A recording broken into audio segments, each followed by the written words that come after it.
Hello पुकीज and sigma, क्या हाल चाल। Welcome to rankers. मैं हूँ आपकी ओसीएम की टीचर मयूरी माने। मैं आपको पढ़ाने वाली ओसीएम जो है 11th और 12th दोनों पढ़ाऊंगी, लेकिन हम पहले 11th से स्टार्ट करेंगे। आई नो आप ऑफिशियली 10th पास करके 11th में आ चुके होंगे।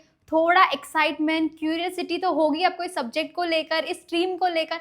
डरने की कोई भी बात नहीं। अगर आपने टेक्स्ट बुक देखा होगा तो आपको पता चला वो उसमें कितने सारा कंटेंट है, सारा बिजनेस से रिलेटेड है। आपको डरने की कोई भी जरूरत नहीं है। मैं आपको पढ़ाने वाली हूँ विथ रियल लाइफ एग्जाम्पल, जिसको आपको इजीली समझ में आएगा और एकदम स्कोरिंग भी होगा, जिससे आपको एग्जाम में हेल्प होगा। आई प्रॉमिस कि आपको हर एक चीज़ इन डिटेल में समझाओ और आपको इजी वे में समझ भी आए। अब हम अपने चैप्टर के साथ शुरू करते हैं, जो है introduction of commerce and business.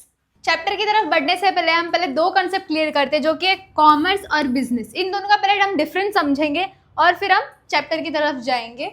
अभी कॉमर्स क्या होता है, जो आपने कॉमर्स स्ट्रीम चूज किया है, और ये कॉमर्स में बहुत ही डिफरेंट है। कॉमर्स एज ए स्ट्रीम, उसमें सब्जेक्ट्स आ जाते हैं और ये एक इकोनॉमिक टर्म है जो हम पढ़ेंगे, और ये बिजनेस वो भी देखेंगे। और इन दोनों का हम डिफरेंस समझेंगे कि होता क्या है। मोस्ट ऑफ द स्टूडेंट्स को ये लगता है कि कॉमर्स और बिजनेस सेम होता है। बच्चा नहीं, ऐसा नहीं होता। कॉमर्स और बिजनेस दोनों ही बहुत अलग टर्म भी है और यूज भी बहुत अलग जगह होता है, उसका मीनिंग भी डिफरेंट है। अब पहले हम सबसे पहले बिजनेस को समझे कि बिजनेस क्या होता है, फिर हम जाएंगे कॉमर्स की तरफ। बिजनेस का मतलब होता है कोई भी गुड्स को प्रोड्यूस करना। अब गुड्स का मतलब क्या होता है, सामान। जैसे ये मेरे हाथ में पेंसिल है, ये क्या है, गुड्स है। कोई भी फिजिकल थिंग जो होता है उसे हम क्या कहते हैं, गुड्स। और बिजनेस में क्या प्रोड्यूस होता है, प्रोड्यूस का मतलब होता है बनाना। तो हम क्या बनाते हैं, गुड्स बनाते हैं, उसका मतलब होता है प्रोड्यूस करना, प्लस हम उसको क्या करते हैं, बेचते हैं, जिसका मतलब होता है सेल। अब जब ये दो एक्टिविटीज में होती है तब वो क्या होता है, बिजनेस होता है। और बिजनेस क्यों होता है, पैसों के लिए। ये दोनों जब हम चीज़ एक्टिविटी होती है तब क्या इन रिटर्न हमें क्या मिलता है, पैसा मिलता है। और इसी सेम सामान को हम जब कंज्यूमर तक पहुंचाते हैं, उस एक्टिविटी को कहते हैं कॉमर्स। वो वाली एक्टिविटी किस में आती है, कॉमर्स में आती है। हमने गुड्स प्रोड्यूस किया, अब उसको हम सेल करेंगे। और सेल कैसे होगा, ट्रांसपोर्ट के थ्रू होगा, बैंकिंग सर्विस उसमें होगा। उस एक्टिविटी को क्या कहेंगे हम, कॉमर्स कहेंगे। इन दोनों का डिफरेंस आपको आई होप समझ में आया होगा। अब हम बढ़ते हैं चैप्टर की तरफ। स्टार्ट करते हैं इंट्रोडक्शन के साथ। All human beings require different types of goods and service to satisfy their needs. जितने भी इंसान होते हैं वो सबकी नीड्स एंड वांट्स डिफरेंट है। नीड्स एंड वांट्स क्या होता है, हमारी ज़रूरतें, हमारे डेली लाइफ की ज़रूरतें जो भी होते हैं वो डिफरेंट होते हैं। अब उस चीज़ को पूरा करने के लिए हम क्या करते हैं, कुछ काम करते हैं, जैसे कि सम एक्टिविटी। अब उस एक्टिविटी को हमने दो पार्ट्स में क्लासीफाई किया है, जो कि है economic activity and non economic activity. अब इकोनॉमिक एक्टिविटी में और तीन पार्ट्स है जो कि हम पढ़ेंगे, बिजनेस, प्रोफेशन एंड एम्प्लॉयमेंट। अब ये नॉन इकोनॉमिक एक्टिविटी होता क्या है और इकोनॉमिक एक्टिविटी क्या होता है, अब हम वो देखेंगे। Non economic activity are those human activities which are perform to satisfy personal, social, religious, cultural and sentimental requirements. ऐसा जो भी काम हम करेंगे जो खुद के बेनिफिट के लिए हो, खुद की खुशी के लिए हो, उसमें कोई भी मॉनेटरी ट्रांजैक्शन ना हो, उसे क्या कहते हैं, नॉन इकोनॉमिक एक्टिविटी। ऐसा कोई भी काम जिसमें पैसे का लेन देन नहीं होगा। अगर मैं किसी मंदिर में जाकर कुछ सेवा कर रही हूँ, कुछ भंडारा करा रही हूँ, मस्जिद में जाकर काम कर रही हूँ, तो क्या करूँगी, इन रिटर्न में पेमेंट मांगू नहीं, ये मैं खुद के विलिंगली कर रही हूँ, तो क्या होगा, नॉन इकोनॉमिक एक्टिविटी होगा। अब इकोनॉमिक एक्टिविटी क्या होता है, that activity involves production, distribution and consumption of goods and services. Economic activity का मतलब होता है सिंपली ऐसा कोई भी काम जिसमें पैसे का लेन देन हो, और उस चीज़ में क्या आती है, प्रोडक्शन, डिस्ट्रीब्यूशन एंड कंजम्पशन। ये तीनों बहुत इंपॉर्टेंट टर्म्स है जो इकोनॉमिक में यूज होता है। इसके बिना बिजनेस अधूरा है। जब ये तीन चीज़ हो तो समझना वहाँ पर इकोनॉमिक एक्टिविटी हो रही है, वहाँ पर इकोनॉमिक एक्टिविटी का संबंध है। अब वो कैसे होगा, एग्जाम्पल के थ्रू देखते हैं। Workers working in factory. अब कोई भी वर्कर काम करेगा तो उसको पेमेंट मिलेगा, उसको वेजेस मिलेगा, तो क्या हो जाएगा, इकोनॉमिक एक्टिविटी। अब हम इसको और एक सिंपल एग्जांपल के थ्रू हम समझेंगे कि नॉन इकोनॉमिक एक्टिविटी क्या होता है और इकोनॉमिक एक्टिविटी क्या होता है। जब हमारी मम्मी हमारे लिए खाना बनाती है तो पेमेंट लेती है, कोई फीस चार्ज करती है, नहीं, तो क्या होगा, नॉन इकोनॉमिक एक्टिविटी। लेकिन सेम चीज़ अगर कोई शेफ़ किसी रेस्टोरेंट में हमें खाना बना कर दे तो उस चीज़ का चार्जेस लेगा, तो क्या होगा, इकोनॉमिक एक्टिविटी। इतना समझा। अब हम देखते हैं कि बिजनेस क्या होता है। बिजनेस बच्चा कोई भी एज एक इंडिविजुअल और ग्रुप ऑफ इंडिविजुअल ओपन कर सकते हैं। एज ए इंडिविजुअल करोगे तो भी वो बिजनेस होगा, और ग्रुप ऑफ पीपल करेंगे तो भी वो बिजनेस है। ज़रूरी नहीं है कि उसके लिए 10-15 लोग या बड़ी कंपनी होनी चाहिए, ये होना चाहिए, वो होना चाहिए, नहीं। छोटा बिजनेस भी होता है और बड़ा बिजनेस भी होता है। अब वो बिजनेस होता कैसे है, उसमें क्या होगा, एक्टिविटी हम प्रोड्यूस करेंगे गुड्स एंड सर्विसेज को, और फिर उसको मार्केट में बेचेंगे। मार्केट में बेचने के बाद हमें क्या मिलेगा, प्रॉफिट मिलेगा, और उससे क्या होगी, सोसाइटी की नीड पूरी होगी और हमें प्रॉफिट भी अर्न होगा। तो यही क्या होता है, बिजनेस होता है। अब बिजनेस के दो मेन पार्ट्स होते हैं, प्रोडक्शन एंड डिस्ट्रीब्यूशन। अभी प्रोडक्शन में क्या होता है, जैसे मैंने बताया था कि प्रोडक्शन का मतलब होता है कोई भी चीज़ को प्रोड्यूस करना, बनाना। क्या बनाएंगे, कोई भी गुड्स बनाएंगे, कोई भी सामान बनाकर उसको बेचेंगे। अब वो क्या हो सकता है, एग्रीकल्चर के रिलेटेड भी हो सकता है, मैन्युफैक्चरिंग के रिलेटेड भी हो सकता है। एग्रीकल्चर में क्या होगा, जैसे कि गेहूँ उगाना, राइस उगाना, और मैन्युफैक्चरिंग में जैसे क्या होगा, कोई फैक्ट्री में हम देख रहे हैं कि कुछ सामान बन रहा है, क्या बन सकता है, ऑयल प्रोड्यूस हो सकता है, या फिर किसी चीज़ का माइनिंग हो सकता है, वो सब मैन्युफैक्चरिंग में आ जाएगा। डिस्ट्रीब्यूशन में क्या होगा, हमने जितने भी गुड्स अभी तक का प्रोड्यूस किए, जितने भी गुड्स अभी तक का हमने बनाए, उसको क्या करेंगे, बेचेंगे। उसको ये क्या कहते हैं, डिस्ट्रीब्यूशन कहते हैं। अब हम देखते हैं डेफिनेशन ऑफ बिजनेस। यहाँ पर दो डेफिनेशंस दिए गए हैं, एक प्रोफेसर हैनी और एक प्रोफेसर प्राई हग्स एंड कपूर्स। पहला वाला क्या है, business activities are all those human activities which are directed to the production and processing of wealth. यहाँ पर क्या बोल रहा है, बिजनेस में क्या इन्वॉल्वमेंट होता है, प्रोडक्शन, और प्रोडक्शन कैसे, प्रोसेसिंग ऑफ वेल्थ। क्यों होता है भाई, पैसा कमाने के लिए, उसका एक ही मतलब होता है। अब सेकंड में क्या दिया, organised efforts of an individual to produce and sell for profit. Business क्या है, हम प्रोड्यूस करेंगे फिर सेल करेंगे। क्यों करेंगे भाई, प्रॉफिट के लिए करेंगे और सोसाइटी की नीड्स पूरी करने के लिए करेंगे। इतना समझा। अब हम कैरेक्टरिस्टिक्स के तरफ बढ़ते हैं। फर्स्ट क्या दिया है, एन इकोनॉमिक एक्टिविटी। हमने जस्ट पहले समझा था कि इकोनॉमिक एक्टिविटी होता है क्या, जिसमें भी पैसे का ट्रांजेक्शन हो वो क्या होता है, इकोनॉमिक एक्टिविटी होता है। और बिजनेस में विदाउट मनी ट्रांजेक्शन कुछ नहीं होता, तो अल्टीमेटली क्या है, इकोनॉमिक एक्टिविटी है। Business is an economic activity as it undertakes earn money और livelihood. It's not because of love, affection, feeling and sentiments. उसमें कोई हमारा पर्सनल फीलिंग्स नहीं इन्वॉल्वमेंट है, इसलिए वो क्या है, इकोनॉमिक एक्टिविटी है। उधर क्या हो रहा है, पैसे का ट्रांजेक्शन हो रहा है। सेकेंड पॉइंट क्या है, टू पार्टीज। बिजनेस में हमेशा टू पार्टीज होना बहुत ज़रूरी है। Without two parties business complete नहीं होता। अब वो टू पार्टीज होते कौन है, एक बायर होगा और एक सेलर होगा। जब मैं कुछ बेचूंगी तभी कोई बाई करेगा, और जब कोई बायर होगा तभी मैं बेचूंगी। Every business transaction involves an exchange, minimum two parties are required for exchange, that is seller and buyer. Business transaction is a result of an agreement between the buyer and seller, may be oral or written. अभी agreement क्या होता है, दोनों का consent, दोनों का mutual consent and understanding. वो oral भी हो सकता है, मतलब वो बोलकर भी हो सकता है, या फिर वो रिटर्न भी हो सकता है। कितना समझा। अब हम नेक्स्ट पे चलते हैं, प्रॉफिट मोटिव। अभी बिजनेस जो होता है वो हमेशा प्रॉफिट मोटिव के लिए होता है। वो कैसे होगा, अगर अब जब हम कोई बिजनेस स्टार्ट कर रहे हैं तो यही सोच कर करेंगे कि हमारा इस बिजनेस में क्या होना चाहिए, प्रॉफिट होना चाहिए। अब वो कैसे भी हो उसे फ़र्क नहीं पड़ता, बस हमें प्रॉफिट मिलना चाहिए। The basic purpose of business is to earn profit from this activity. Businessman try to maximise profit इधर by increasing the volume of sales और रेड्यूसिंग इट्स कॉस्ट। अभी दो तरीके हैं जिससे हम प्रॉफिट ज़्यादा अर्न कर सकते हैं, या तो अपने सेल्स बढ़ाओ। अब मैं बोल रही हूँ कि मैं एक दिन में 10 बिस्किट्स बेच रही थी, 10 पैकेट, अब मैं दूसरे दिन से 20 बेचूंगी, उससे क्या होगा, मेरा प्रॉफिट बढ़ेगा। या फिर मैं जिस सप्लायर से उस बिस्किट को खरीद रही थी कम भाव में खरीदूंगी, उससे भी क्या होगा, मेरा क्या होगा, प्रॉफिट बढ़ेगा। Which keeps the business going on in the long term. The amount of profit may differ from business to business. ज़रूरी नहीं है जो बड़े कंपनीज की जो प्रॉफिट है और मैं समझूँ कि मेरा एक छोटा बिजनेस है, उन दोनों का प्रॉफिट सेम हो। वो क्या होता है, डिफर होता है। डिफर मतलब चेंजेस हो गए business to business. Production of goods and services. Before exchanging the goods and services they should produce by business enterprise. Goods are either manufactured or procured from the supplier with the aim of selling it further to the consumer पर profit। इधर क्या बोल रहा है, इधर production of goods and service होना चाहिए। Business में production of goods and service ही होना सब कुछ है, वही उसका पहला पार्ट होता है। अगर आप बिजनेस में कुछ बना नहीं रहे हो, कुछ बेच नहीं रहे हो, तो वहाँ पर बिजनेस है ही नहीं। प्रोक्यूर का मतलब होता है खरीदना, किससे, सप्लायर से, और प्रोडक्शन का मतलब होता है किसी चीज़ को बनाना। Exchange of goods and services. Business में क्या होगा, एक्सचेंज होगा। वो किस चीज़ का एक्सचेंज होगा, गुड्स एंड सर्विसेज का हो सकता है। वो डायरेक्टली भी हो सकता है और इनडायरेक्टली भी हो सकता है। कैसे होगा, मनी और मनी इज वर्थ, मतलब वो पैसों के लिए होगा।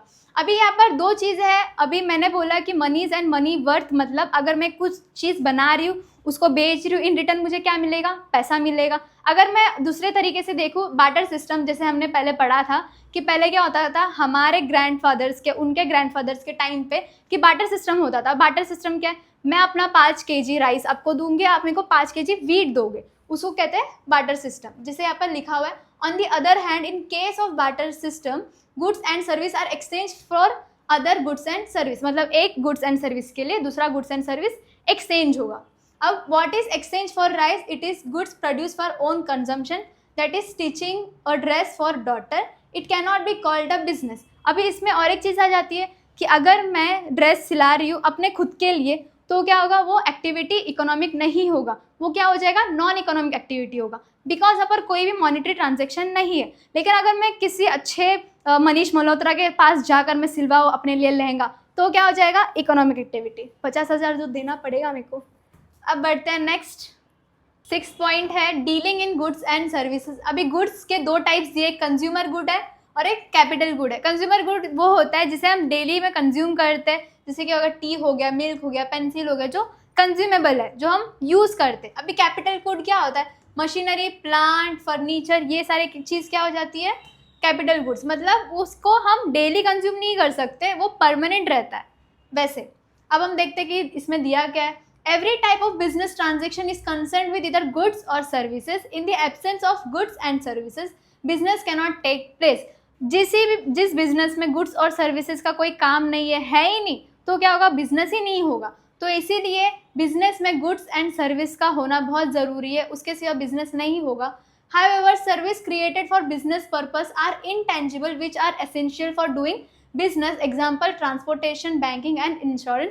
सर्विस में क्या हो जाता है, जो भी चीज़ होती है सर्विस जिसे हम कहते हैं, वो क्या होता है, इनटेंजिबल होता है। अब बच्चा, इनटेंजिबल और टेंजिबल क्या होता है, टेंजिबल ऐसी चीज़ होती है जिसे हम देख सकते हैं, छू सकते हैं, और इनटेंजिबल क्या होता है, जिसे हम देख नहीं सकते। सर्विस अगर मैं आपको पढ़ा रही हूँ, आप देख रहे हो, लेकिन मेरा जो सर्विस आपको मिल रहा है वो क्या है, इनटेंजिबल है, और मैं जो ये पेन पकड़ी हूँ वो क्या है, टेंजिबल है। और सर्विसेज में क्या दिया है, ट्रांसपोर्टेशन दिया है, बैंकिंग दिया और इंश्योरेंस दिया है। ओके, अब हम बढ़ते हैं next, continuity in dealing. Business में हमेशा कंटिन्यूटी होनी चाहिए। कंटिन्यूटी जैसे कैसे, अगर मैं बोल रही हूँ कि मेरे पास एक कार है, अब मैंने उसको बेच दिया मेरे प्रॉफिट के लिए, तो मेरा एक दिन का ट्रांजेक्शन हुआ, वो बिजनेस कहलाएगा क्या, नहीं। लेकिन अगर मैं वही चीज़ एज अ डीलर करूँ कि मेरा रोज का ही वो काम है, मैं रोज कार बेच रही हूँ, खरीद रही हूँ, तो क्या होगा, बिजनेस एक्टिविटी होगा। Every business requires regularity in transaction. One single transaction does not continue business. एक single transaction क्या होता है, business नहीं होता। If a person sells his own motor car earns profit, it will not be considered as business activity. जैसे मैंने बोला, मैं एक अपना कार जो पर्सनल गाड़ी है वो बेच दूँ अपने प्रॉफिट के लिए, वो क्या होगा, बिजनेस नहीं होगा। But if it's car dealer, so he sells cars purchase regular, then it is a considered as a business activity. लेकिन वही सेम चीज़ अगर कोई डीलर करे, एज अ मैं डीलर रोज कार बेचूँ या खरीदूँ, वो क्या होगा, बिजनेस एक्टिविटी होगा। नेक्स्ट क्या है, अनसर्टन रिटर्न। बिजनेस है भैया, वहाँ रिस्क है, इसको अच्छे से आपको रटना है। बिजनेस यानी रिस्क, बिजनेस में रिस्क नहीं होगा मतलब आप कुछ कर ही नहीं रहे हो। In business the returns are never predictable और गारंटेड, मतलब बिजनेस में आपको इतना रिटर्न मिलेगा, रिटर्न मतलब आपको इतना ही प्रॉफिट मिलेगा, ये कभी गारंटेड नहीं होता है। ये कभी भी ज़्यादा हो सकता है या कम हो सकता है, या फिर आप लॉस भी सफ़र कर सकते हो। अभी नेक्स्ट क्या, एलिमेंट ऑफ रिस्क। अभी रिस्क कैसे हो सकता है, risk is the key of every business. Risk क्या है, की है एवरी बिजनेस का, बहुत इंपॉर्टेंट चीज़ है और बहुत बड़ा रोल प्ले करता है अपने बिजनेस में। Which is considered with the exposure to loss. अगर रिस्क है तो वहाँ लॉस भी हो सकता है। It due to some unfavourable or undesirable events, every business will have some other risk. हर बिजनेस में अलग अलग टाइप के रिस्क होते हैं। अब ऐसे डिनाई नहीं कर सकते कि मेरा ऐसा बिजनेस है जहाँ रिस्क होगा ही नहीं, हर बिजनेस में रिस्क होता है। Intensity of risk can be minimise but can not be avoided. हम रिस्क को मिनिमाइज कर सकते हैं, मतलब हम ऐसे स्टेप्स ले सकते हैं, ऐसे प्रोसीजर कर सकते हैं जिससे हमारा रिस्क कम हो, लेकिन पूरी तरीके से ख़त्म नहीं होगा। Certain factors are beyond the control of businessman, like change in consumer taste, like dislike, fashion, change in method of production, fire, theft, natural. अब इधर क्या बोला है कि जो कुछ रिस्क होते हैं वो हमारे हाथ में नहीं होते, बिजनेसमैन चाहकर भी उसको कम नहीं कर सकते। जैसे हमने बताया कि बिजनेस में जो रिस्क है वो मिनिमाइज तो हो सकता है, लेकिन कुछ चीज़ ऐसी होती है जो बिजनेसमैन के भी हाथों में नहीं होती। अगर एज अ कंज्यूमर मेरा टेस्ट चेंज हो जाता है तो मैं उस कैफ़े में नहीं जाऊँगी, मुझे नहीं पसंद आ रहा वहाँ का पिज़्ज़ा तो मैं नहीं जाऊँगी, वो उसके हाथ में नहीं है। तो ऐसे हो सकता है कि कंज्यूमर का टेस्ट हो गया, डिसलाइक हो गया, फैशन हो गया, वो चेंज हो सकता है, या फिर आग लग गई, चोरी हो गया, या फिर तूफान आ गया। ये सारे क्या लीड करते हैं, बिजनेस को रिस्क लीड करते हैं। कंज्यूमर सेटिस्फैक्शन, कोई भी बिजनेस अभी का जो मॉडर्न बिजनेस है वो सबसे पहला एम रखता है कंज्यूमर सेटिस्फैक्शन। कंज्यूमर क्या होता है, जो चीज़ खरीदता है, जो उसे यूज़ करता है, वो क्या होता है, कंज्यूमर होता है। सेटिस्फैक्शन का मतलब होता है जिससे भी हम गुड्स को हम खरीद रहे हैं, यूज़ कर रहे हैं, उसे जो भी हमें सेटिस्फैक्शन मतलब खुशी जो मिलती है उसे हम सेटिस्फैक्शन कहेंगे। अगर किसी भी चीज़ में हमें खुशी या सेटिस्फैक्शन नहीं मिल रही है, मैं खुश नहीं हूँ कि मैंने ये ड्रेस खरीदा, मेरे को पसंद नहीं आ रहा है, तो मैं नहीं खरीदूंगी। That's the mean of satisfaction. और यहाँ पर क्या दिया, customer satisfaction is the ultimate aim of all economic activity. All economic activity का मतलब होता है बिजनेस भैया। किसी भी बिजनेस का मेन गोल अब यही होगा कि उसका कस्टमर सेटिस्फाइड रहे। It's modern business believe in satisfying customers by providing quality product and services और reasonable price. The purpose of the business is to create and retain the customers. ये क्या बोल रहा है, मॉडर्न बिजनेस यहाँ पर क्यों आया। अब जैसे मैं बोलूँ कि मॉडर्न बिजनेस में जो बिजनेसमैन होते हैं वो फर्स्ट एम रखते हैं कस्टमर सेटिस्फैक्शन। मॉडर्न बिजनेस क्यों, पुराने बिजनेस में क्यों नहीं होता था, इसीलिए नहीं होता था बिकॉज वहाँ पर जो वाइड रेंज ऑफ बिजनेस था वो कम था, वहाँ पर अवेबिलिटी जो थी वो कम थी। अभी हमारे पास बहुत सारे ऑप्शंस है, अगर मुझे इस दुकान से कुछ पसंद नहीं आ रहा है तो मेरे पास और भी ऑप्शंस है, मैं वहाँ जा सकती हूँ। इसीलिए अभी मॉडर्न बिजनेस में क्या है, कस्टमर सेटिस्फैक्शन हमारा मेन गोल है, और कस्टमर को रिटेन करना मतलब कस्टमर को हमारा बनाए रखना, ये उसका मतलब होता है। अब हम नेक्स्ट स्लाइड देखते हैं जो कि है प्रोफेशन। अब हम प्रोफेशन भी बढ़ेंगे, प्रोफेशन का मतलब क्या पहले हम वो देखते हैं। Profession is the part of economic activity under which a person uses his educational knowledge and special skills to render service for earning some income. Example, doctor, lawyer, CA, chartered account, etc. Profession का मतलब होता है कोई भी knowledge person, knowledge individual जो उसमें बहुत master किया हो, वो कौन हो सकता है, डॉक्टर हो सकता है, लॉयर हो सकता है, चार्टर्ड अकाउंट हो सकता है। ये भी क्या है, इकोनॉमिक एक्टिविटी है, बिकॉज जब वो अपना सर्विस हमें देते हैं हम रिटर्न में उनको फीस देते हैं, कुछ वो चार्जेस करते हैं, वही क्या होता है, हमारा प्रोफेशन होता है। अब उसके फीचर्स देखेंगे क्या है, एम क्या है उसका, profession is practice for earning money. उनका जो मेन एम क्या है, वो पैसा कमाना है। पैसा कैसे कमाएंगे, पहले वो प्रैक्टिस करेंगे, अच्छे से पढ़ेंगे लिखेंगे, फिर वो पैसा कमाएंगे। उनका मेन पर्पस क्या है, practice for earning money. Also they render service to their client and solve their problem. जैसे मैं डॉक्टर के पास जा रही हूँ कि मेरी तबीयत ख़राब है, तो वो क्या करेगा, दवाई देगा। उन्होंने मेरी प्रॉब्लम सुनी, उन्होंने मुझे दवाई दिया, और इन रिटर्न में मैंने उनको क्या पे किया, उनकी फ़ीस, वही होता है। क्वालिफिकेशन, क्वालिफिकेशन बहुत इंपॉर्टेंट है प्रोफेशन में। कोई भी ऐसी अनएजुकेटेड पर्सन नहीं बोल सकता कि मैं इस प्रोफेशन से बिलोंग करता हूँ, उसको एक सर्टेन क्वालिफाइड होना ज़रूरी है। और profession can be practice only after acquiring required qualification. एक प्रोफेशन तभी प्रैक्टिस कर सकता है जब उसके पास एक अमाउंट ऑफ क्वालिफिकेशन हो, इतना उसका वो पढ़ लिख चुका हो। Profession as certain set of body knowledge, this knowledge has to be acquired only by systematic formal training. अगर आप एक डॉक्टर हो तो आपको एक अच्छी ट्रेनिंग मिलनी चाहिए, उस ट्रेनिंग को कंप्लीट होने के बाद, प्रैक्टिस करने के बाद आप डॉक्टर बन सकते हो। ऐसी नीट देकर आकर नहीं बोल सकते कि मैं डॉक्टर हूँ। अब हम देखते हैं कि फाइनेंशियल रिटर्न्स क्या होते हैं। Professional gets fees in exchange of that service. Income received by professional is not fix. जो प्रोफेशनल्स होते हैं उनका जो इनकम या सैलरी होता है वो फिक्स्ड नहीं होता है। और professional can be employees an organisation or self employed working chartered account get salary, but those who practice privately self employed get fees. यहाँ क्या बोला है, हम एग्जाम्पल के थ्रू समझते हैं। एज अ डॉक्टर अगर मैं किसी हॉस्पिटल में काम कर रही हूँ तो मुझे मंथली सैलरी मिलेगा। अगर मैं खुद का क्लिनिक ओपन करके पेशेंट्स को ट्रीट कर रही हूँ तो मुझे क्या मिलेगा, फीस मिलेगा। वही मेरा क्या होगा, फाइनेंशियल रिटर्न होगा। अब कैपिटल क्या होता है, कैपिटल का मतलब होता है पैसा जो हम बिजनेस में लगाते हैं, उसे क्या कहते हैं, कैपिटल कहते हैं। अभी खुद एज अ प्रोफेशन अगर मैं डॉक्टर हूँ, मैं अगर किसी हॉस्पिटल में काम कर रही हूँ तो मुझे खुद की क्लिनिक की ज़रूरत नहीं है। लेकिन अगर मैं सोच रही हूँ कि मुझे अपना खुद का क्लिनिक ओपन करना है तो उसके लिए क्या लगेगा, पैसा लगेगा, वो भी मेरा क्या एक बिजनेस है, ठीक है। अब उस क्लिनिक को ओपन करने के लिए मैं जो पैसा लगाऊंगी उसे क्या कहते हैं, कैपिटल कहेंगे। लेकिन अब मैं एज अ डॉक्टर मैं अपना क्लिनिक ओपन करूंगी तो मुझे ऐसे बहुत सारे सामान लेने पड़ेंगे, डेस्क हो गया, पीसी हो गया, मेडिसिन हो गए, इंजेक्शंस हो गए, एक्सेट्रा एंड ऑल। लेकिन एज अ लॉयर मैं देखूँ तो मुझे एक बेसिक का एक ऑफिस चाहिए, बेसिक एक ऑफिस और एक डेस्क और एक कुछ फाइलिंग वगैरह, मुझे उतना खर्चा वहाँ नहीं होगा।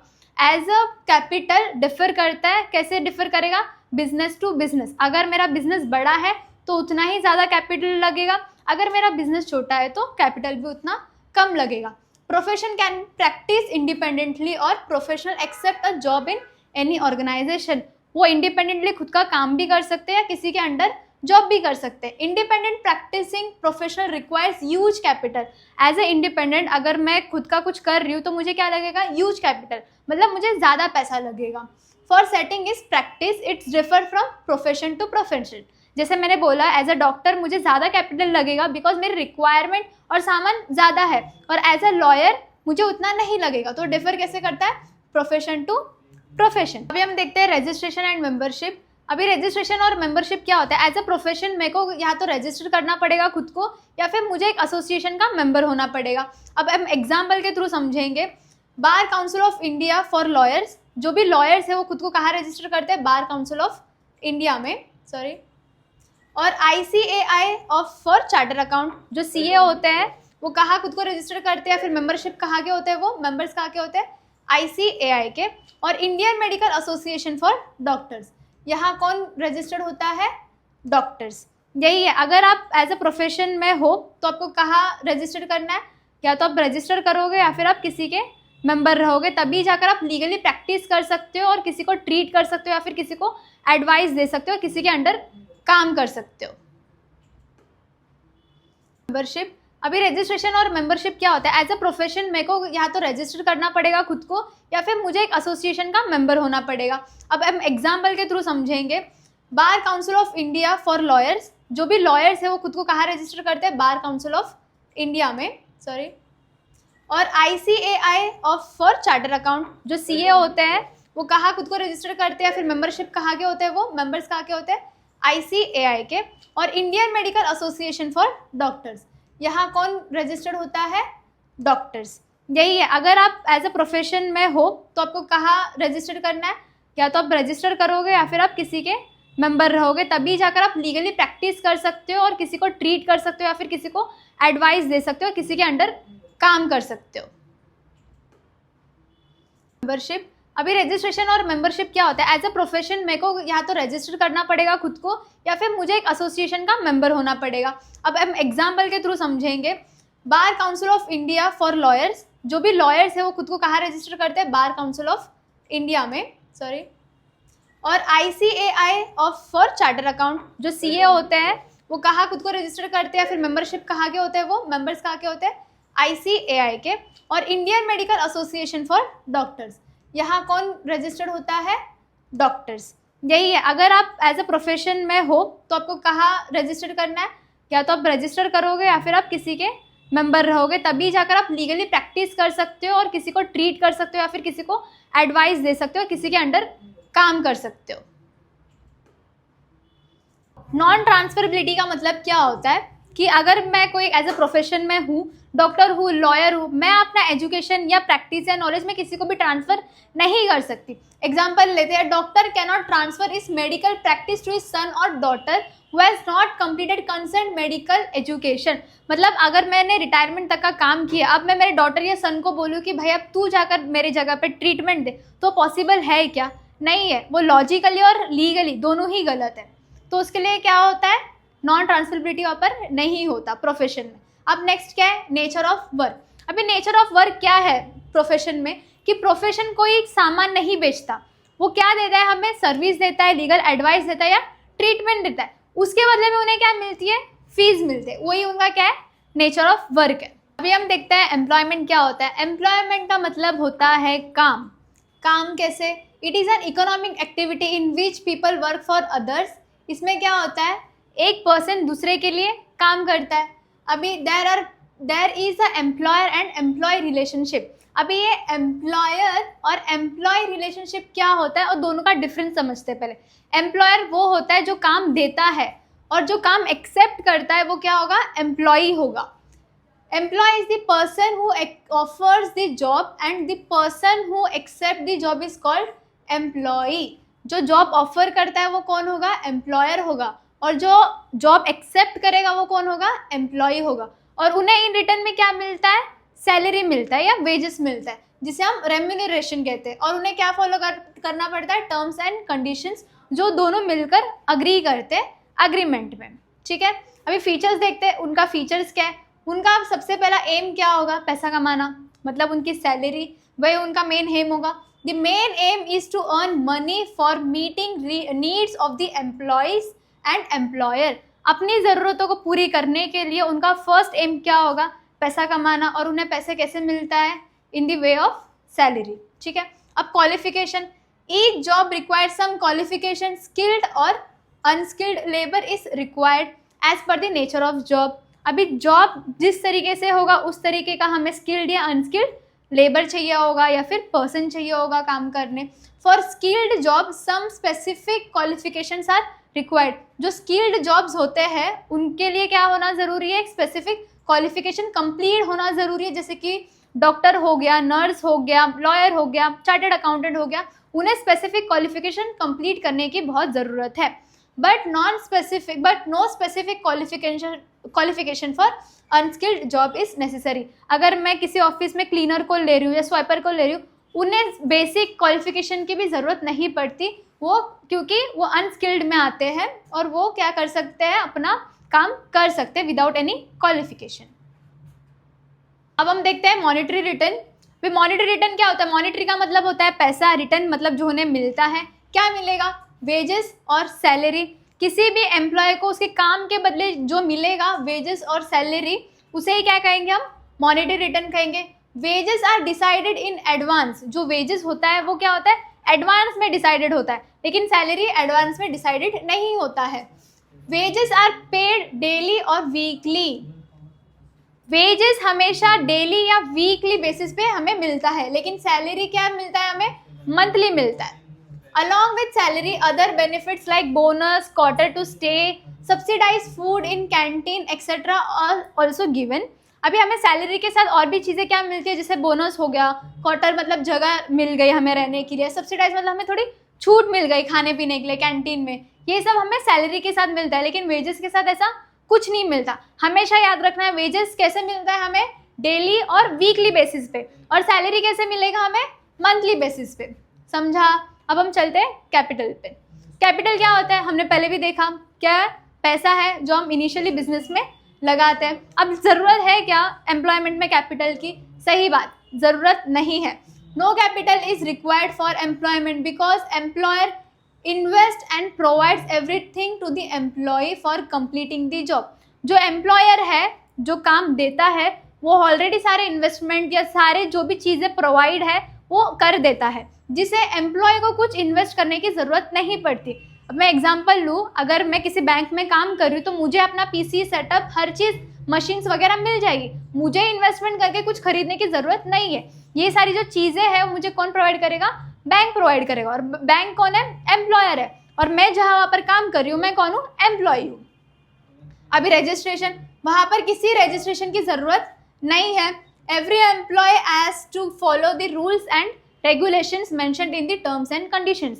अभी आप एज ए एम्प्लॉय कहीं पे जॉब करते हो, वहाँ का एक रूल्स एंड रेगुलेशंस आपको बस फॉलो करना होता है, बल्कि आपको ऐसा अलग से किसी भी एसोसिएशन में रजिस्ट्रेशन या मेंबरशिप की ज़रूरत नहीं पड़ती। अभी नॉन ट्रांसफरेबिलिटी, यहाँ भी वही चीज़ आती है कि आप अपने जॉब को ट्रांसफ़र नहीं कर सकते किसी को, जैसे कि employment can not be transferred from one person to another. Example में देखेंगे, अगर मैं एक टीचर हूँ, मैं रिटायर होने आई, तो मैं अपने बच्चे को नहीं बोल सकती कि आप जाकर पढ़ाओ, बिकॉज वो उतना क्वालिफाइड नहीं है या फिर उसकी प्रैक्टिस नहीं हुई है और वो उतना पढ़कर उसका नहीं हुआ होगा क्वालिफिकेशन एंड ऑल। अभी नेचर ऑफ वर्क है, every employ is accepted to complete the work which is given to him. The nature of job decide the nature of work. अभी जो उनका काम है उनको वो कंप्लीट करना है, जितना काम मिला है वो वही करेंगे, कुछ एक्स्ट्रा नहीं करेंगे। उनके लिए इसमें कितना आता है वो वही काम करेंगे, वही उनका क्या होता है, नेचर ऑफ वर्क होता है। आई होप आपको ये लेक्चर समझ में आया होगा। चैनल को सब्सक्राइब करना ना भूले। अब मिलते हैं नेक्स्ट लेक्चर के साथ। बाय।